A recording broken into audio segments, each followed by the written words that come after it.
재개발, 재건축 투자 꼭 몇억, 몇십억이 있어야 할 수 있는 건 아닙니다. 2천만 원, 3천만 원의 소액 투자도 가능한 지역이 있는데요. 손품은 제가 대신 팔아드리겠습니다. 다만 그럼에도 불구하고 여러분들은 재건축, 재개발의 절차는 알고 투자를 하셔야 실망하지 않으실 수 있습니다. 하나 더, 절대 사시면 안 되는 3가지 뒷부분에 나오니까 끝까지 시청해 주시면 감사하겠습니다. 재개발, 재건축의 정의입니다. 도시 및 주거환경정비법 2조에 나와 있습니다. 간단히 말씀드리면 재개발은 정비 기반 시설이 열악한 지역에서 하는 것이고, 재건축은 정비 기반 시설이 양호한 지역에서 하는 것입니다. 자, 그럼 이제 절차를 한번 공부하도록 해볼게요. 전체적으로 8가지 단계가 있고요. 첫 번째는 기본계획 수립, 두 번째는 정비구역 지정, 세 번째는 추진위 및 조합 설립, 네 번째는 사업시행 계획인가, 다섯 번째는 관리처분인가, 여섯 번째부터는 이주 철거 착공을 하게 되면 2단계에서 일반 분양을 하고 준공 조합 해상까지, 이렇게 8단계를 거치면은 재건축 재개발 프로젝트 사업이 마무리가 되는 겁니다. 그럼 하나씩 다시 자세히 보겠습니다. 첫 번째는 기본 계획 수립 단계입니다. 어떤 곳을 재건축 재개발을 하냐, 이거를 결정한 부분인데요. 이전 페이지에서 정의를 보았을 때 노후 불량 건축물이 밀집한 지역이라고 나와 있어요. 재개발 같은 경우에는 노후 불량 건축물이 60% 이상인 지역을 하게 되어 있고요. 통상적으로 노후 불량 건축물이라는 것은 무엇이냐? 지은 지 30년 이상이 되면은 노후 불량 건축물이라고 이야기를 합니다.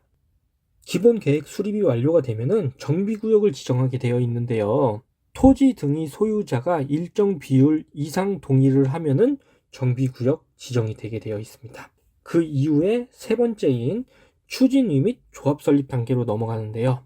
추진위는 토지 등의 소유자 50% 이상이 동의를 하였을 경우, 조합은 토지 등의 소유자 75% 이상이 동의를 해주면 설립이 가능합니다. 그리고 조합이 설립이 되면은 이 조합이 주체가 되어서 사업을 이끌어 나가는 거죠. 그리고 해당 구역이 토지 등의 소유자를 조합원이라고 부르게 됩니다.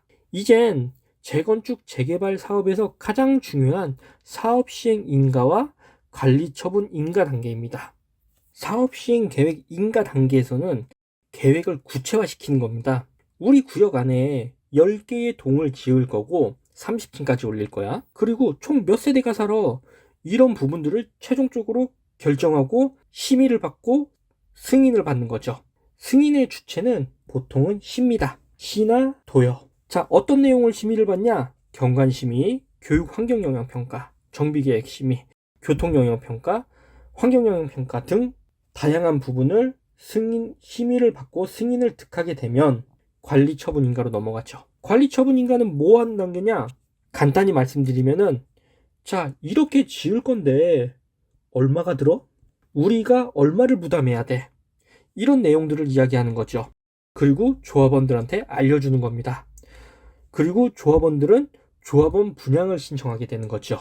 이후에 조합원들이 살고 있는 집을 떠나서 이주를 하고 그 집을 철거를 하고 시공사가 들어와서 착공을 하는 거죠. 착공을 한 후에 조합원들한테 집을 한 채씩 다 주고 남은 세대수가 있어요. 이 세대수를 일반인들한테, 조합원이 아닌 다른 사람들한테 분양하는 걸 일반 분양이라고 하고요. 이 일반 분양이 여러분들이 청약홈에서 보는 청약이라는 겁니다. 그 이후에 건축물이 완공이 돼서 사람들이 다시 입주를 하고, 그리고 조합이 해산을 하면은 재건축 재개발 사업은 완전히 끝나는 거죠.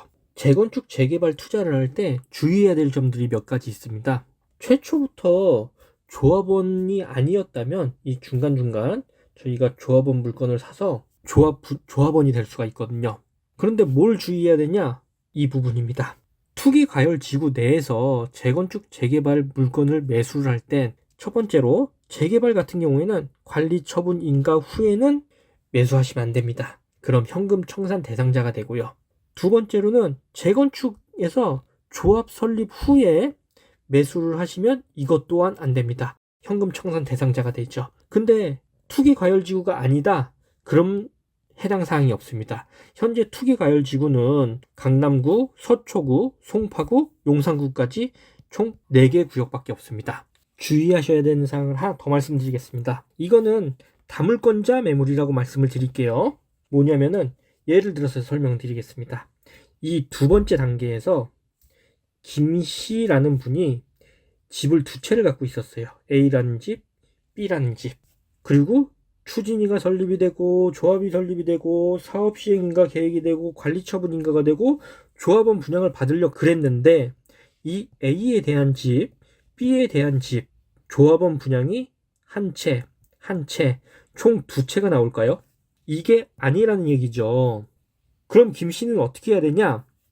이 조합 설립이 되기 전에 A던 B던 둘 중에 하나는 매도를 해야 되는 겁니다.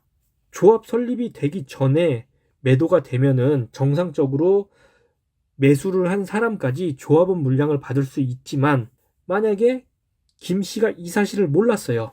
그리고 사업 시행 인가 단계에서 김 씨가 B라는 물건을 최 씨한테 매도를 했습니다. 그럼 이 최 씨는 조합원 분양을 받을 수 있을까요? 이것도 안 된다는 얘기입니다. 자, 그래서 재건축 재개발 사업에 관해서 매물을 매수할 때는 그 매수하는 부동산에서 많은 정보를 확인하고 이러한 정보들을 확인을 해야 된다는 말이죠.